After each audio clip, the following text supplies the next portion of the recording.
procurar ser breve numa meditação que tenho preparado e penso que alguns minutinhos nós podemos, depois de tudo que nós já ouvimos,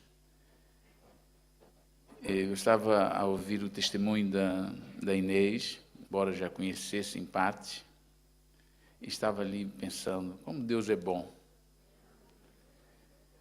Nós respeitamos, e eu outro dia disse aqui, nós respeitamos porque entendemos que Deus tem capacitado homens e mulheres, dotando com a sabedoria, com a ciência, dando conhecimento, procurando fazer o bem e esforçando, a ciência está muito avançada, mas o nosso Deus continua fazendo milagres. Deus continua operando milagres. Quinta-feira, estava no culto e ouvi um testemunho de uma irmã que estava com cancro de mama e ela foi diagnosticada, foi operada, mas aquilo já tinha espalhado pelo corpo. E ela recusou fazer a quimioterapia. Ela disse, olha, se o Senhor permitiu, Ele me leva, eu não vou fazer. E começaram a todos chamá-la de louca. E na igreja, ela é ali de Albufeira, na igreja, algumas pessoas olhavam assim e diziam, tá certo, vai com fé, irmão, mas ficava assim um pouco meio, aquela fé assim um pouco meio duvidosa. E quinta-feira, na segunda-feira passada, ela foi ao médico, tem feito aquelas análises, era para pegar um resultado em janeiro, adiaram para fevereiro, e agora na segunda-feira entregaram a análise. A doutora, que chamou-a de louca quando ela recusou fazer a quimioterapia, alguns familiares, irmãos, olhou e disse, olha louca, você está curada, o seu exame deu negativo. E ela contou aquilo com tanta alegria, com tanta simplicidade, e ao mesmo tempo ficou muito triste. Alegre por causa da bênção que Deus fez na vida dela, mas triste, porque ela fazia parte de um grupo de 8 mulheres que fizeram a cirurgia, que ela participou daqueles primeiros trabalhos, e as outras 7 faleceram. E ela, daquele grupo, foi a única que sobreviveu e não fez a quimioterapia. Então o nosso Deus é o Deus soberano, faz como quer, age como quer. Nós não temos como rotular o nosso Deus e nem fazer o nosso Deus fazer o que nós queremos. Deus faz o que Ele quer. Deus é soberano, mas Deus continua ainda ouvindo as orações e respondendo às orações. Primeiro, porque o nosso Deus é vivo, não está morto. É um Deus que ouve, segundo a palavra de Deus, Ele ouve e responde às nossas orações. E Deus faz como quer. E ouvir o testemunho da Inês aumenta a nossa gratidão a Deus, por saber que para Deus nada é impossível. Talvez até você que me ouve agora na sua casa, me ouve através do vídeo também, posteriormente, talvez até aqui, presentemente, pode ter uma situação, um problema, uma dificuldade, que diz, olha, eu penso que para mim não tem jeito. Eu acho que você acabou de ouvir a nossa irmã contar aqui que para ela era impossível. Mas para o nosso Deus, tudo é possível. A Bíblia afirma que tudo é possível. Eu gostaria de compartilhar com os irmãos um texto bíblico que encontra-se no capítulo 18 de Lucas, versículo também 18, que diz assim, certo homem de posição perguntou a Jesus, bom mestre, que farei para herdar a vida eterna? Respondeu Jesus, por que me chamas bom? Ninguém é bom, senão um que é Deus. Sabes os mandamentos, não matarás, não adulterarás, não furtarás, não dirás falso testemunho, honra teu pai e a tua mãe. Replicou ele: tudo isso tenho observado desde a minha juventude. Ouvindo, Jesus disse-lhe: uma coisa ainda te falta. Vende tudo o que tens, dá aos pobres, e terás um tesouro nos céus. Depois vem e segue-me. Mas ouvindo ele essas palavras, ficou muito triste, porque era riquíssimo. E Jesus, vendo-o assim triste, disse: quão dificilmente entrarão no reino de Deus os que têm riquezas, porque é mais fácil passar um camelo pelo fundo de uma agulha do que entrar um rico no reino de Deus. E os que ouviram disseram: sendo assim, quem pode ser salvo? Mas ele respondeu: os impossíveis dos homens são possíveis para Deus. Amém. Eu lembro que, recentemente, penso que aqui mesmo em Portimão, falei sobre este assunto, mas gostaria que hoje,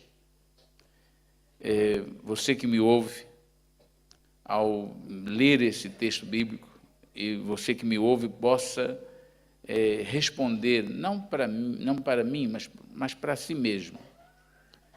Este homem aqui, Mateus e Marcos também relata, esse já não chama de príncipe, ou fala de um jovem rico. Aqui fala de nessa tradução diz que um homem de uma certa posição, uma pessoa rica, era um jovem religioso. E ele, por ser religioso, tinha uma preocupação, aparentemente, ele tinha a preocupação de saber como é que ele fazia para herdar a vida eterna. Não sei, talvez na sua concepção de vida, pela forma que ele se dirigiu a Jesus, certamente ele pensava que as suas ações, as suas boas ações, as suas obras, a sua forma de vida talvez lhe garantia o direito da vida eterna, mas ele quis saber. E ele dirigiu-se a Jesus e diz: bom mestre, o que farei para herdar a vida eterna? E Jesus, quando ele dirige-se a ele dizendo bom mestre, Jesus diz: por que você me chama de bom? Bom, só há um que é Deus. Mas mesmo assim o Senhor Jesus diz: olha, conhece os mandamentos. Não matarás, não adulterarás, não dirás falso testemunho, honra teu pai e tua mãe. Foi falando, e ele interrompeu Jesus e disse: tudo isso eu tenho praticado, tenho observado desde a minha infância, desde a minha juventude.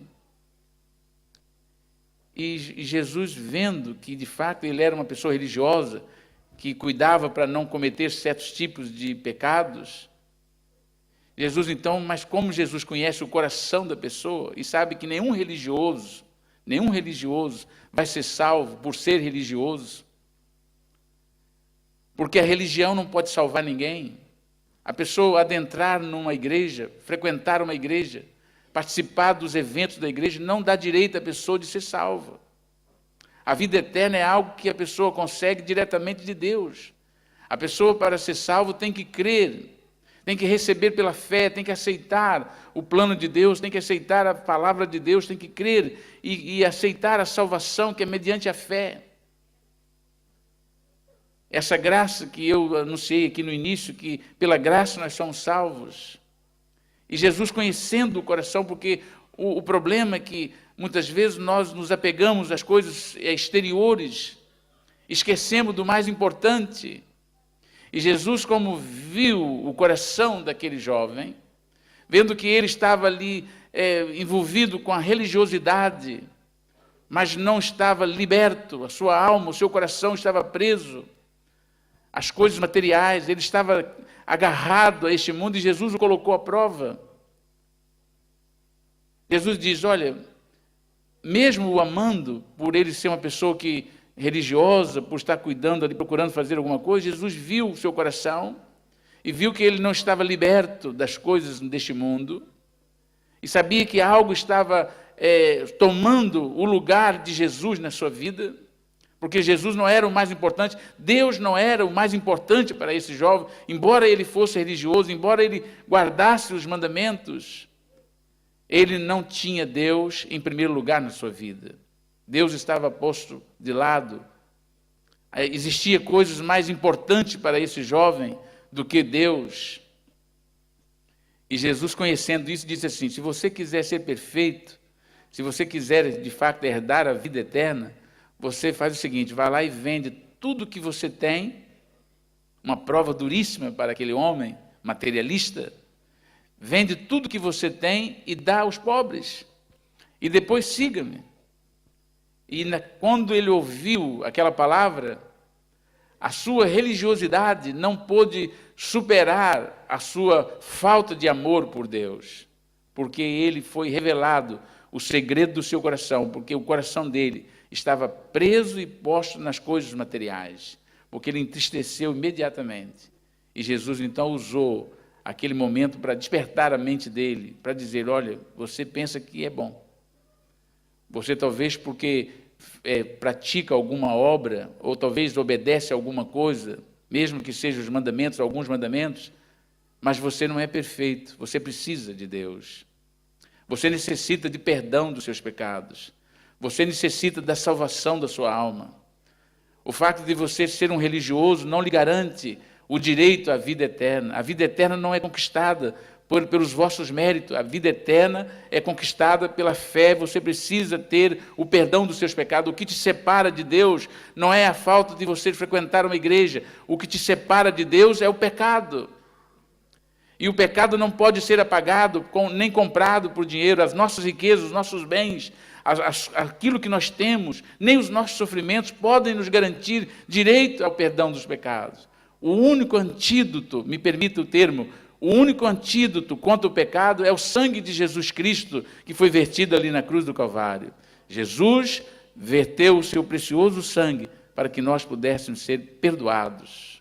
O sangue de Jesus nos purifica de todo pecado, ou seja, a morte de Jesus, a morte expiatória de Jesus. Jesus morreu no meu lugar, no seu lugar, no nosso lugar, e todo aquele que crê, Jesus diz: quem crê em mim, ainda que morra, eu o ressuscitarei no último dia. Quem crê em mim já passou da morte para a vida. Ele estava falando da vida eterna. E esse jovem, ele precisava, desejava ter a vida eterna, mas o seu coração estava o impedindo de receber. Nessa noite, talvez você que me ouve, talvez você não seja tão rico como esse jovem, que a Bíblia até o intitula como riquíssimo, mas talvez alguma coisa possa estar impedindo você de ter Jesus como a pessoa mais importante da sua vida, assumir o primeiro lugar da sua vida. Talvez até hoje Deus tenha sido colocado para as horas que você talvez lembra: meu Deus, tem misericórdia, naquelas horas difíceis. Mas Deus não quer ser alguém que passe na sua vida de vez em quando. Deus não quer ser alguém que uma vez no ano, numa data festiva, possa você lembrar dele. Deus quer fazer parte da sua vida. Deus quer estar presente dia após dia na sua vida. Deus quer estar contigo. Deus quer habitar no seu coração. Deus quer fazer uma obra gloriosa na sua vida. Deus quer ser seu amigo, companheiro presente, e Deus quer te salvar. Deus quer perdoar os seus pecados. Deus quer ser parte integrante da sua vida. E talvez alguma coisa tenha te feito entristecer quando Deus te chama para você entregar tudo para Ele, dar a sua vida para Ele. Deus não precisa dos nossos bens materiais. Aliás, é Ele que nos dá privilégios e condições para tê-los. Deus não precisa do nosso dinheiro. Deus não precisa disso, mas Deus quer o nosso coração. E nós precisamos entregar o nosso coração para Deus. E para alguns é até fácil, às vezes, pegar uma certa importância, algum bem, até dar. Mas Deus não se compra. Nós não compramos os bens, as bênçãos de Deus. Não há como comprar as dádivas de Deus. Ele pagou o preço por nós. Ele tomou a iniciativa de nos dar a vida e o perdão. Não se pode comprar. O nosso dinheiro, os nossos recursos são insuficientes para pagar a nossa alma. Esgotaria todos os bens da terra e não pagaria o preço da nossa alma. Mas Jesus pagou o preço por nós. Ele derramou a sua vida ali no Calvário para que nós pudéssemos ter a vida eterna. A morte de Jesus foi uma morte expiatória. Esse jovem, quando ele recebe esse teste de fidelidade, ele é reprovado porque o seu coração estava preso. E Jesus diz, dificilmente os ricos, aqueles que confiam na riqueza, aqueles que estão com seus corações presos em outras coisas, que não me têm como em primeiro lugar na sua vida, dificilmente serão salvos, porque os seus corações estão aprisionados. Mas nessa noite, você que me ouve, o meu desejo é que você possa abrir o seu coração e receber Jesus no seu coração como Senhor, como seu Salvador, deixar Jesus entrar na sua vida, dizer, Senhor, eu preciso de Ti, eu quero ter o Senhor como em primeiro lugar na minha vida, eu quero dar o meu coração a Ti, eu quero que o Senhor reine sobre a minha vida, e as demais coisas, elas serão acrescentadas na sua vida, Deus vai cuidar de você, mas você precisa ter Jesus em primeiro lugar na sua vida. Por isso Jesus Cristo, quando esse jovem aproxima dele, Jesus fez questão de revelar o segredo do seu coração para servir de exemplo para mim, que não importa que eu talvez caminhe, que eu frequente, que eu faça tantas coisas, se eu não entregar o meu coração para Jesus, isso tudo é vão, porque Deus conhece o meu coração, Deus conhece até as intenções dos nossos pensamentos. Então, nessa noite, que Deus possa abençoá-los, que Deus possa abençoá-la, que Deus possa fazer uma obra gloriosa na sua vida. E você não seja apenas um religioso, mas seja um servo de Deus, um crente salvo em Jesus Cristo. Que você possa dizer, eu aceitei Jesus como meu Senhor, como meu Salvador. A minha vida está entregue na mão de Jesus. Eu não entreguei a minha vida numa igreja, eu entreguei a minha vida a Jesus, o meu Senhor, o Criador dos céus e da terra, aquele que fez tudo por mim, aquele que deu a vida dele ali na cruz do Calvário, para que eu pudesse ter vida. Aquele que foi morto no meu lugar, mas ressuscitou o terceiro dia, está vivo e reina, e ele é o Senhor da minha vida. Eu sou dele, a minha vida pertence a ele. Que nessa noite, você que ainda não o fez, possa também, a semelhança nossa, possa tomar essa decisão de dizer, eu quero Jesus na minha vida como meu Salvador, como meu Senhor. Vamos ficar de pé, faz favor. E nós vamos terminar o nosso culto com louvor. Nós vamos estar adorando ao Senhor. Mas quem sabe, nessa noite, aqui entre nós, alguém que ainda não aceitou Jesus. Talvez tenha vivido, até acredita em algumas coisas, mas ainda não entregou o seu coração para Jesus. Ainda não confessou a Jesus os seus pecados. Ainda não tem certeza de vida eterna. Não sabe o que acontecerá a partir da sua morte, da sua partida para a eternidade. Não tem segurança. Alguém que não sabe ainda, não tem certeza de vida eterna. Alguém que pensa pode ter até alguém entre nós. Talvez você que me ouve também na sua casa, no seu escritório, talvez tenha alguém que pense, para mim não tem mais jeito. Eu acho que eu não tenho jeito, mas eu quero dizer que nessa noite, Jesus Cristo está com os braços estendidos para abençoar a sua vida, para perdoar os seus pecados, para te dar nova vida, para você ter a oportunidade de nascer de novo e viver em novidade de vida. Deus, nessa noite, quer salvar.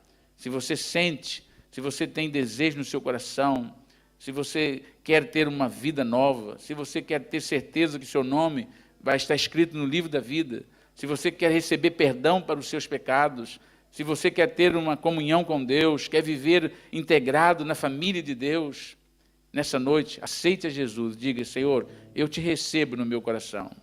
Jesus diz, todo aquele que recebeu a mim como Salvador, a Bíblia diz em João que e foi dado o poder a todo aquele que crê no Senhor, de serem feitos filhos de Deus. E você precisa participar da família de Deus. E o único caminho, a porta para entrar para a família de Deus é recebendo Jesus como seu Salvador, crendo nele e o aceitando como seu Senhor e Salvador. Amém? Vamos louvar o Senhor.